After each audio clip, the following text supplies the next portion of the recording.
Young Turks now has audio, the TYT Audio Network, podcasts of some of your favorite shows and new shows, including one with Nina Turner, former Ohio State Senator. She's going to do We the People with Nina Turner, talking about equality and justice and seeing that through the eyes of regular Americans who are affected by politics and policy.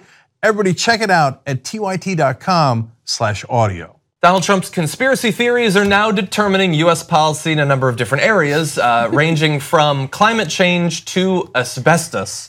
In his 1997 book, The Art of the Comeback, Trump argued that the association of the chemical with health risks was part of a mob-created conspiracy. He said, "I believe that the movement against asbestos was led by the mob because it was often mob-related companies that would do the asbestos removal. Great pressure was put on politicians, and as usual, the politicians relented." He, by the way, has also said that it is 100% safe, asbestos. You shouldn't worry about it. And so that was just his belief, though. What do we care about that? Well, now we know that the EPA is not going to consider the health risks and impact of asbestos already in the environment when evaluating the dangers associated with the chemical compound, according to Scott Pruitt. That was announced last week, just revealed a day or two ago. That means asbestos used in tiles, piping, and adhesives throughout homes and businesses in the United States will remain largely unchecked and unaccounted for, which again, you don't have to worry about because it is 100% safe, as Trump said, which will be news to the nearly 15,000 Americans who die each year from asbestos-related diseases. And because he's a chemist. He's the chemist as well, an amateur chemist. That's right. Yeah. Well, since it's safe, I would like to use asbestos, ridden materials in any dwelling that Trump ever exists in.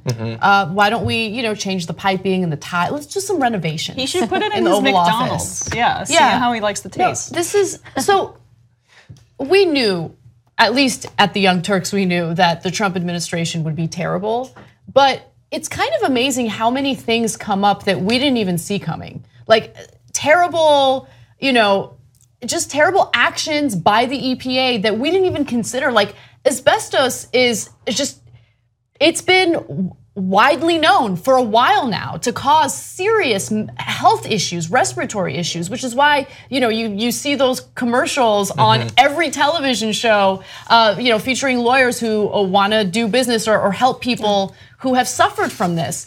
And to know that we're gonna go back in time on this issue, something this ridiculous is devastating. And it's gonna continue happening. Things that you least expect are gonna now, lack oversight by the EPA, the very government organization that's supposed to protect us. Right, and also the fact that these people, these 15,000 Americans that die each year from asbestos-related poisoning are probably Republicans and Democrats. This is not this is not something that just applies to one group of the voter base. I mean, this is something that applies to whoever has been contaminated, and he isn't a chemist. And Scott Pruitt, who is still trying to, who spent $120,000 of our money to go to Italy and camp out at the Vatican, right?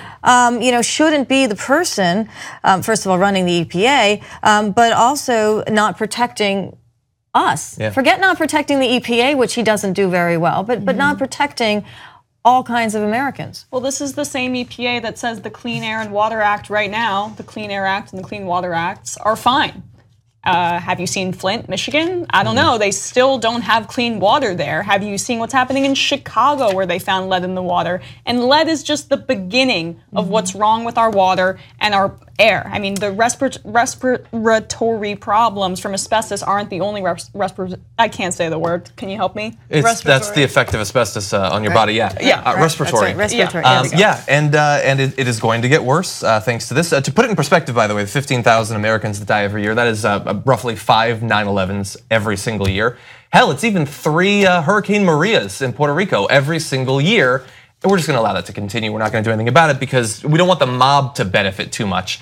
I hope that this isn't just his conspiratorial thinking, that he gets an idea in his head and he doesn't actually look for data in regard to it. I hope that it is simply that he built shoddy real estate and he didn't want to do what is necessary to clean out asbestos. Oh my God, I assume that that's probably what it is. That is a great point. Don't trust a real estate guy on something that's all up in their real estate. But look, Linda Reinstein, who lost her husband to this chemical, is president of the Asbestos Disease Awareness Organization, and responded to this news saying, if you don't evaluate the dangerous legacy of asbestos, you don't know how much contamination still exists in the United States. We know it's in our homes, schools, workplace, and environment, but the average American can't identify and evaluate the risk.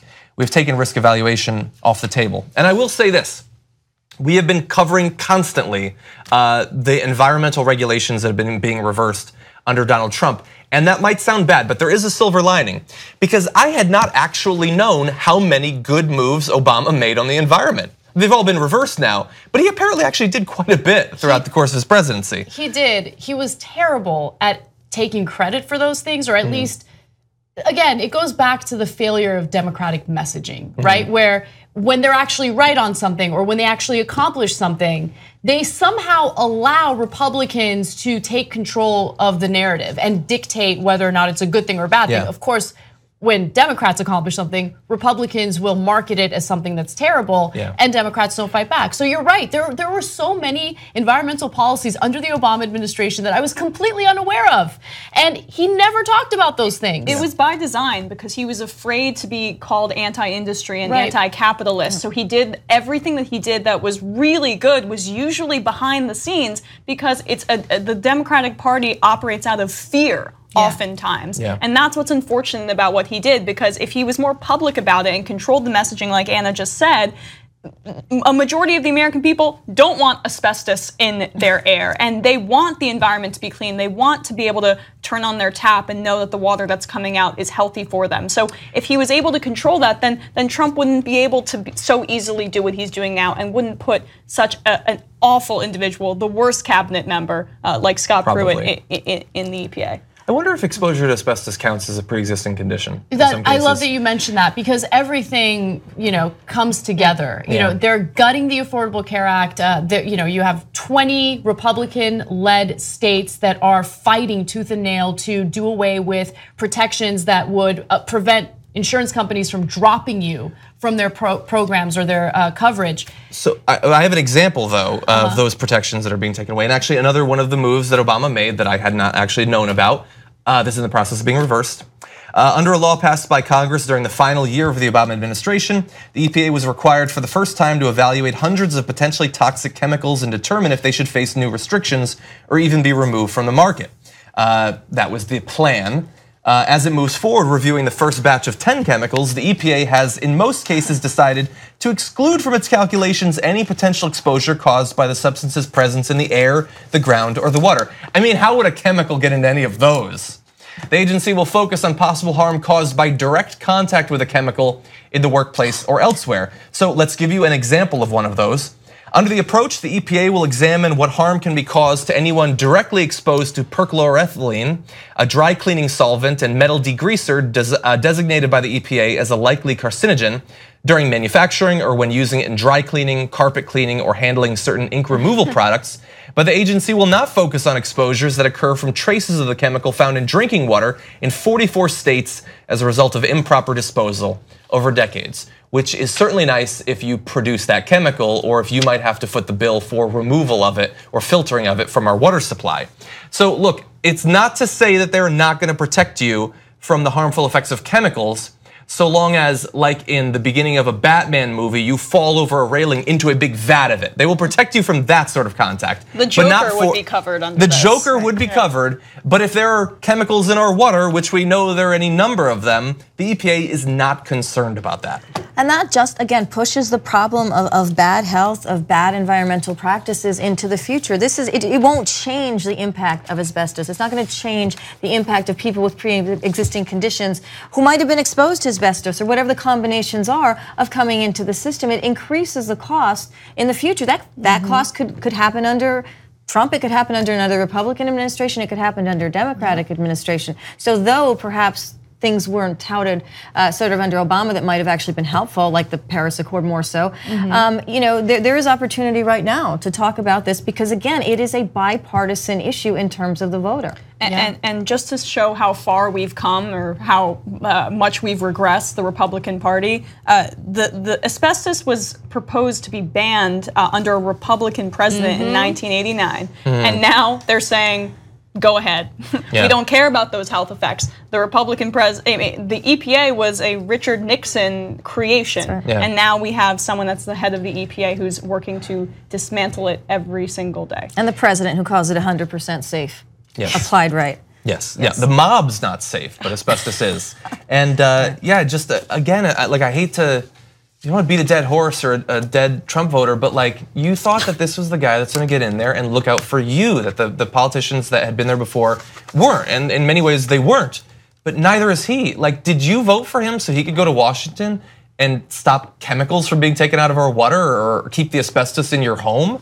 Is that what you sent him there to do? Did he drain the swamp just to found that all that's left now is asbestos and metal degreaser? But that's what you get. So just a reminder for the next time around. 2 easy ways to follow the Young Turks. One is hit the subscribe button down below, then you're a TYT subscriber. And second is ring the bell.